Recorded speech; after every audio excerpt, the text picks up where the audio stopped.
episodes of Kenobi are out, and I have watched them, and I just I just don't care. I've just been busy doing other things while I've been watching them because they're so fucking dull. They're dull and insulting. Let's not forget those two. They're the tragic combination that makes you just want to ignore everything coming in. So, I thought I'd do a bit of a maybe not a review, just mainly opinions on what I thought of the first few episodes, because I always liked it. Whenever I watch a show, you go into the first 3 episodes, and that's generally where it gets you hooked. Now, it turns out 3 episodes of Kenobi is half the fucking show, because no one at Disney or Lucasfilm knows actually how to do any of this shit anymore. So, it's a halfway review of the season, how it's going. Well, how's it going? It's fucking tragic.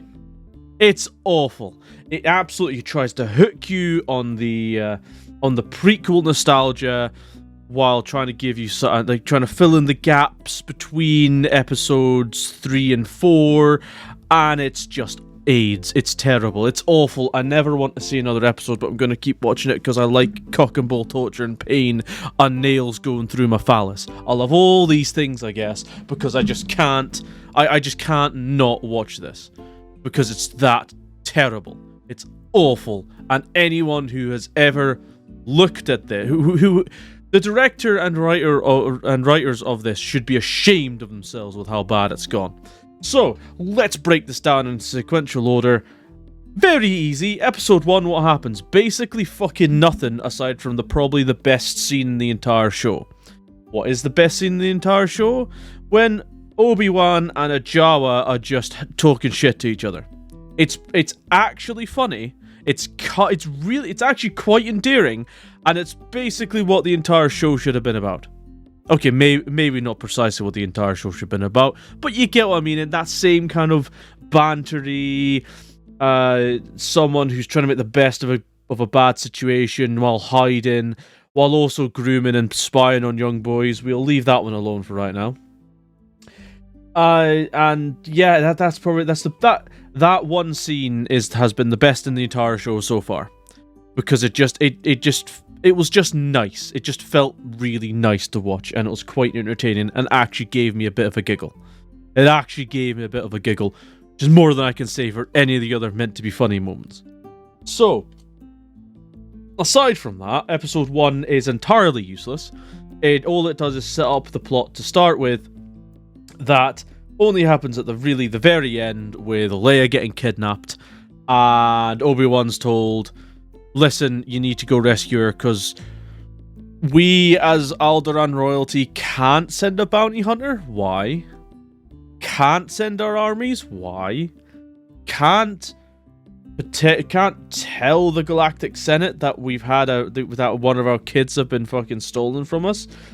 Why?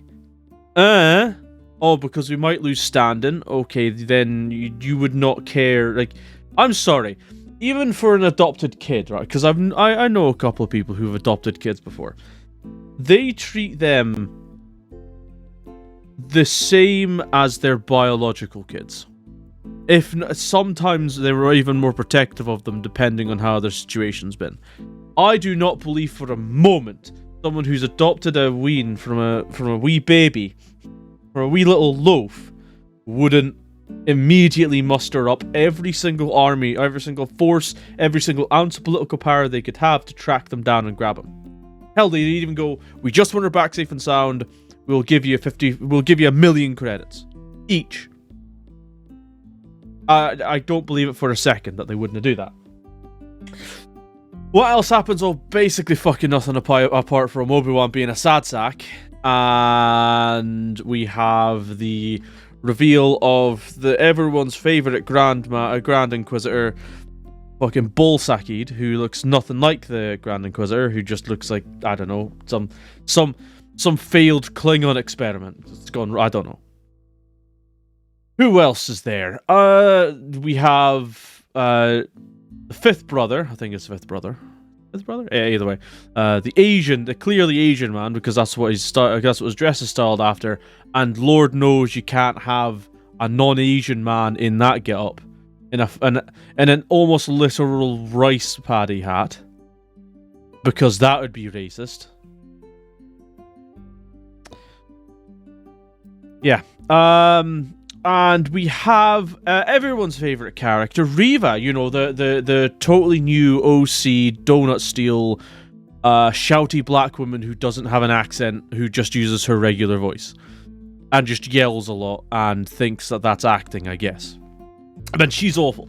Like, she's terrible. Like, out of the three, she's actually probably the worst. She's actually terrible. And I know that that's racist to me saying that, apparently. I'll probably cover that in another fucking video at some point, because that is an entire can of worms I'm not touching right now. It's retarded and awful. So, that's basically how they hunt down a Jedi. It's fucking stupid. They, for some reason, can't see past some metal grates, and they lose the Jedi in the crowd, even though they're 3 Inquisitors and they're all Force users and fairly powerful. They just they aren't able to catch him. Okay. One thing I did like about that, about the Grand Inquisitor, though, is when he's explaining how to hunt Jedi. They're just basically saying, yeah, he's basically saying, yeah, they can't help but try and do good in the universe. Or,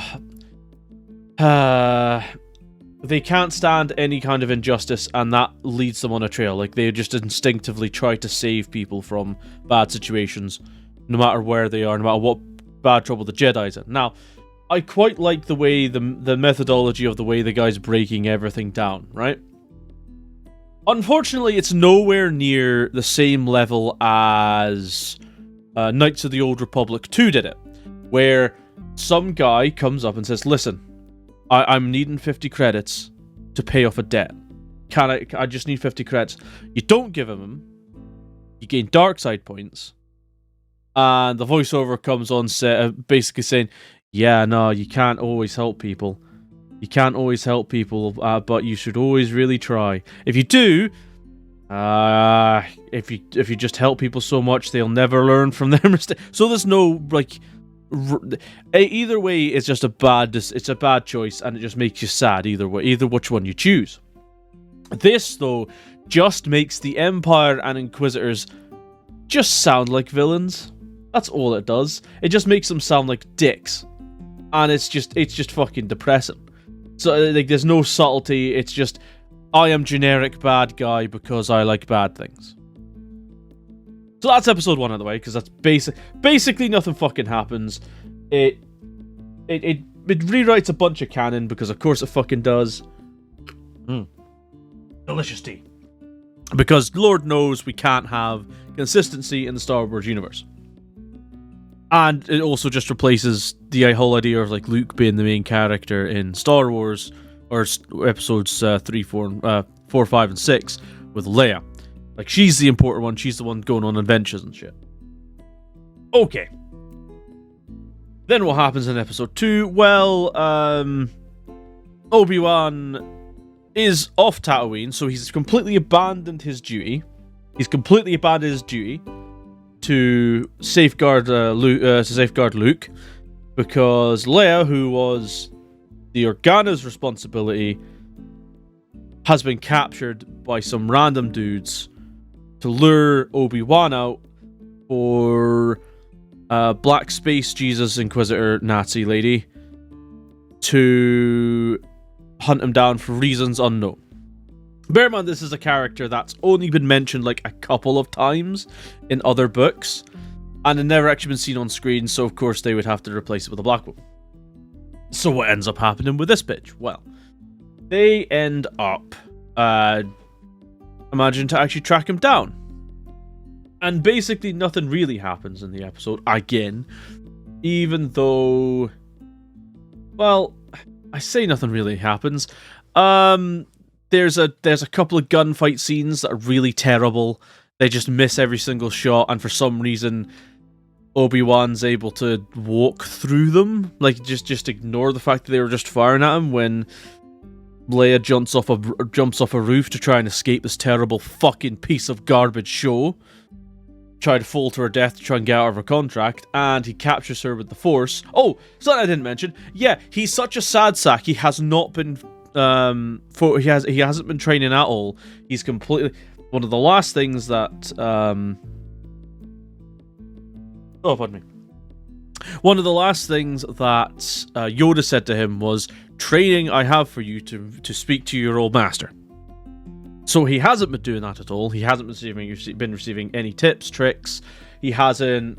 He's weaker in the Force. He's not used it. He's basically like Luke Skywalker again, but nowhere near as bad, because at least he's actually doing something, which is protecting Luke.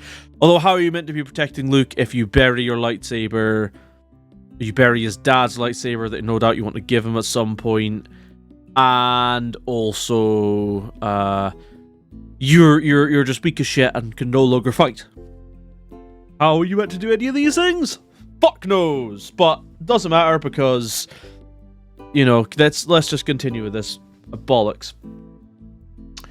So what ends up happening next then? So we're on are they on Coruscant? I think they're on Coruscant, which is I think the first time Coruscant is mentioned in the Disney canon, which is very interesting.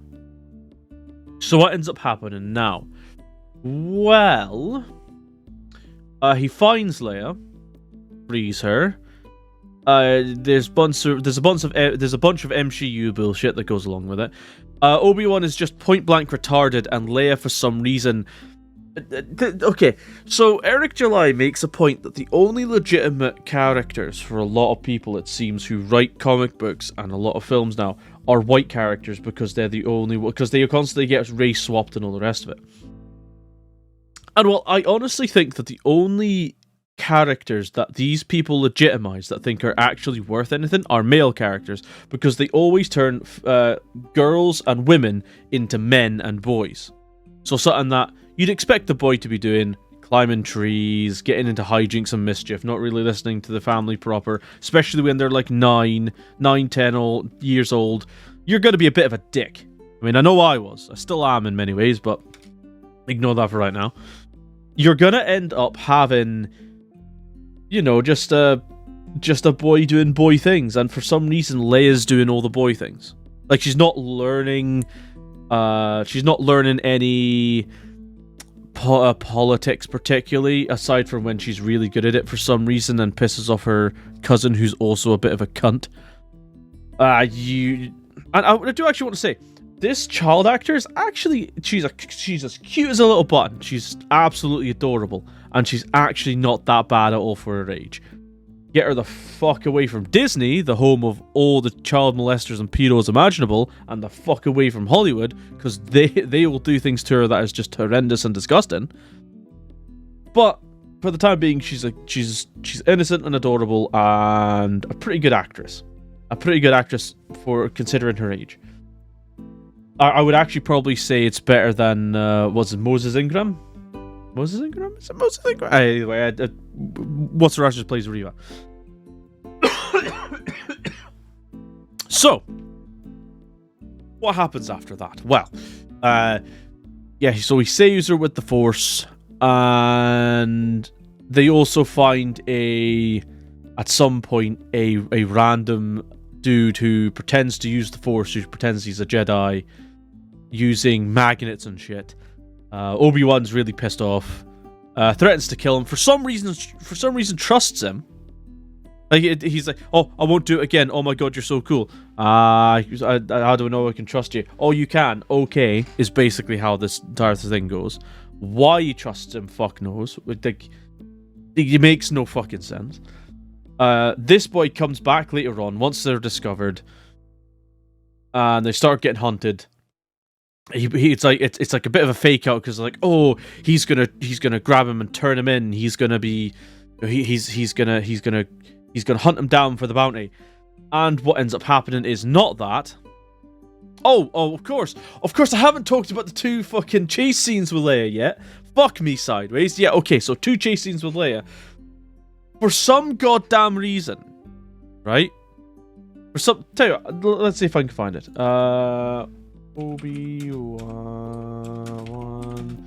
chase. Oh, fuck me. Chasing. There we go. Let's see if we can find it. Here we go. Right, okay. This is what we're talking about. I'm not gonna have the thing. Right? Clearly visible, yeah. This fucking video is already fucking class with that one. Yeah, they just randomly appear out of nowhere. 3 adults are chasing a very small young girl. You know, like he just randomly fucks off. Look at how shit this is. It's fucking terrible. What is this? What is this? Ah! This is meant to be tense. It's meant to be, you know, just, oh, getting chased by the baddies. Oh, what happens? Oh, no, I know exactly what happens. They're just fucking shit. They're garbage. Yeah, this is from Also a Stranger. It was all going well until this part. No, it wasn't. It wasn't going well until this part. It's all shit. It's just, yeah, no. Also a Stranger, just cracking video. 10 out of 10. 10 out of 10 fucking video, my man. It's fucking garbage, is this fucking scene. Holy shit. Like, you just have 3 dudes chasing a young girl. They're waddling along to make it seem like it's a bit of a chase scene. Easily jumpable terrain, easily climbable branches, and they just... bleh. Oh, this is episode 1, by the way. Well, the same thing kind of happens again in episode 2. They're running through a crowd, and she just fucks off because she thinks that for some reason Kenobi's the real kidnapper, even though he just saved her because, you know, fucking retarded writing. And again, like, a fully grown man can't catch a little girl. Also, something to point out: there's been no women here who there's no women in the kidnappers, and the little girl escapes them until she's surrounded. And she gets away from another man. Like, it's almost painful how on the nose a lot of this shit is. It's very painful on that end. So you send me back to yeah, let's go back to this. Fuck it, I'll just leave it there. I don't care. What happens then? Fucking they escape on a cargo freighter. But not before this little line is uttered. Obi-Wan, come out and play it! Yeah, just going full warriors. Full warriors. Again, just ripping off a better bit of media, because might as well, because we can't do anything by ourselves. It just shows the incompetence of women, really, doesn't it? You have what is essentially another... just... it's probably... Okay. So my tagline for this video is infuriating and forgettable, because I was so distracted with how forgettable this is. I was doing like 5 other things. I was playing Valheim while painting a miniature, and I'd thinking of tits. I don't know. It just almost anything else other than what this is. When this scene happened, though, I was laser focused with how fucking terrible it is. So you have her acting like what's his art from the Warriors. Come out and play it. I'm surprised she wasn't clinking bottles. And she's hunting down. She's cornered, quote unquote, Obi-Wan, and just starts throwing boxes everywhere with the Force in order to get at him. And she knows, for some reason, as she tells him, just, he's still alive, Obi-Wan. Anakin Skywalker is still alive. How in the fuck?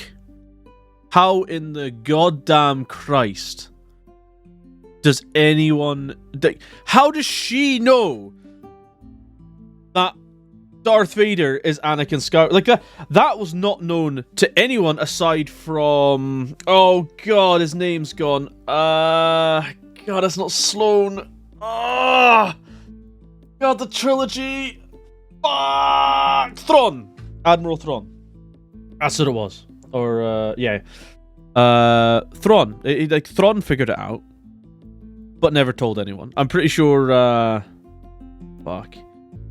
Tarkin, there we go. Jesus, these names are just vanishing from my brain because I just don't give a shit about Star Wars anymore. Yeah, so Grand Moff Tarkin, I think figured out at some point as well, or was told. And yeah, no, it just, for some reason, this random bitch knows who he is. No one else does. Literally no one else does aside from the Emperor. How the fuck does she know? Well, we were told that she was a sewer rat, and chances are, looking at her, she was probably like 15 when it all went down, so she might have been a trainee, but I doubt it. I doubt it entirely. So who knows? Like, it's just who the fuck knows? Who knows? She has a chip on her shoulder because of Obi-Wan. Wouldn't surprise me if she was meant to be his Padawan, but then he left with Vader, and then Anakin. Just everything's Obi-Wan's fault at this point. It's just blame the Obi-Wan show is what's going on. See, that's probably the biggest canon breaking thing in the fucking show so far, is just the Warriors moment, and for some reason him finding out through her, which is absolutely fucking foul, disgusting, 0 out of 10, get out of here. And also for some reason, when she also kills the Grand Inquisitor, so he's now dead according to Disney canon. He won't be. There's no fucking way he can be, because that conflicts with so much other shit. It's just ridiculous.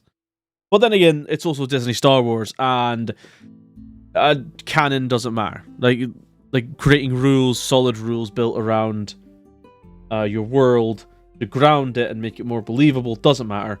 Just tell stories and jingle keys. That's all we need.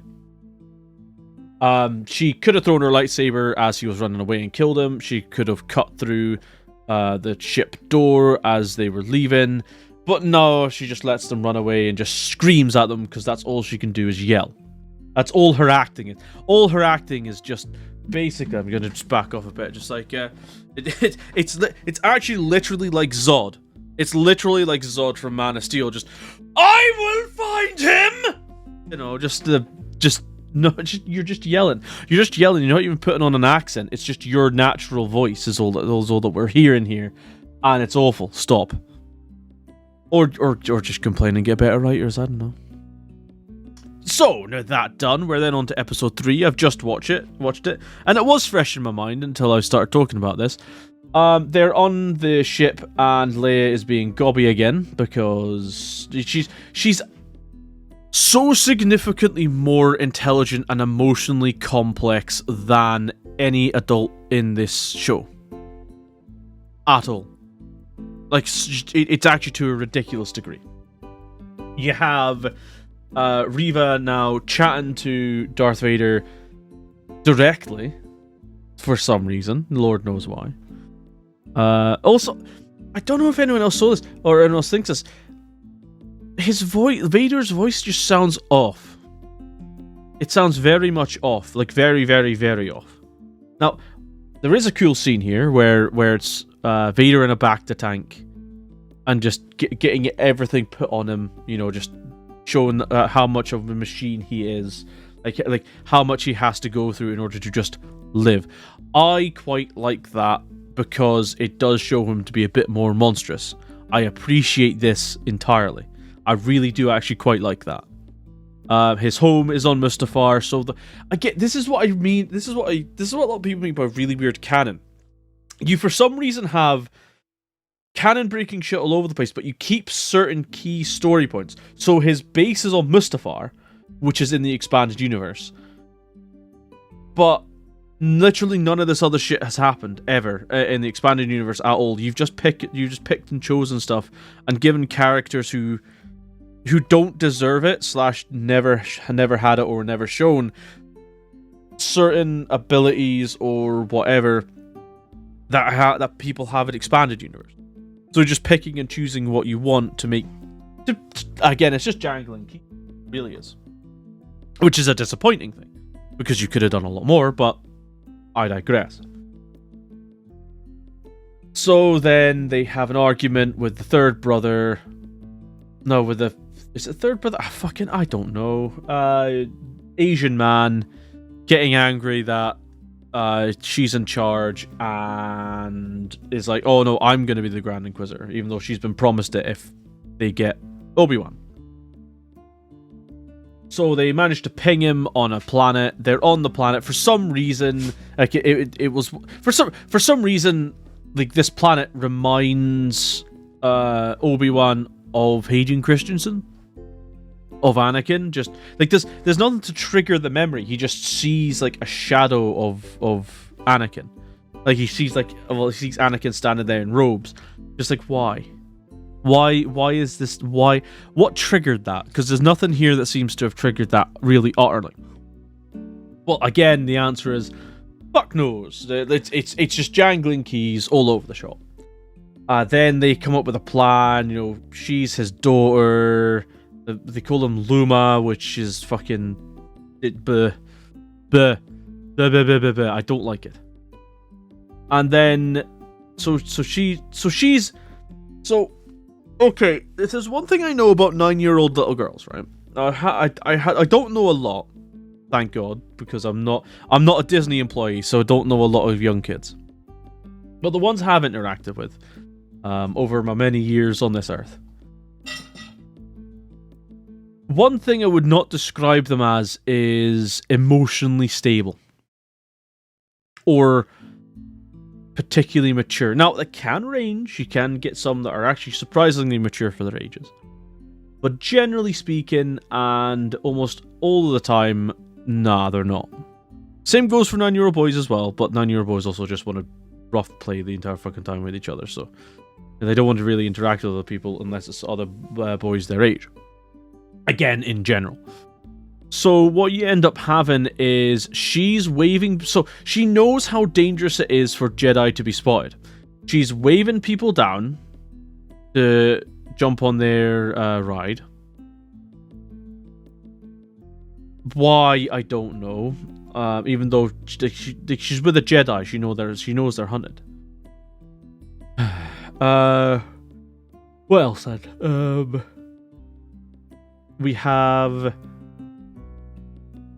Fucking names gone, Jesus Christ. Obi-Wan is way more emotionally deranged in this episode. Well, almost the entire thing, but specifically it's more of this episode.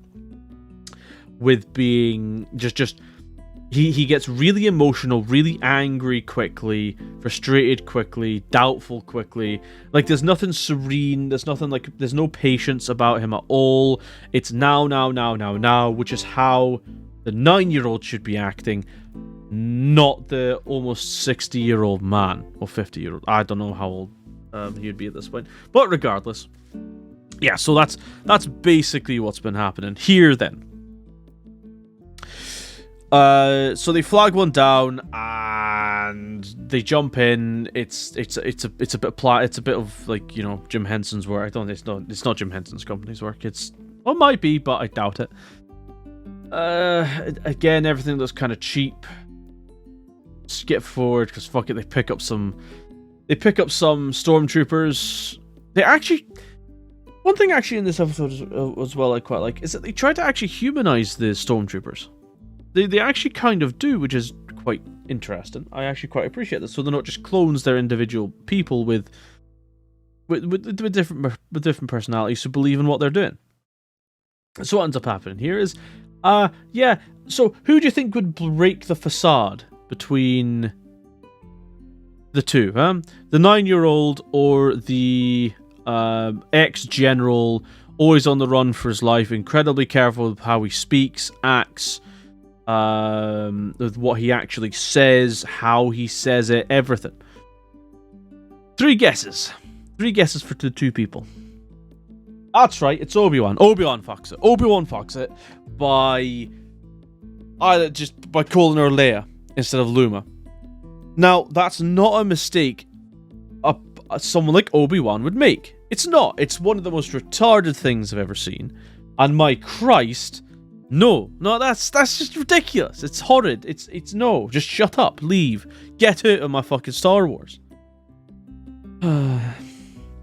So then what happened? Well, after that, I get. Have you already discovered how they're writing this? How their writing is in these things. It's and then. Horrible writing, horrible.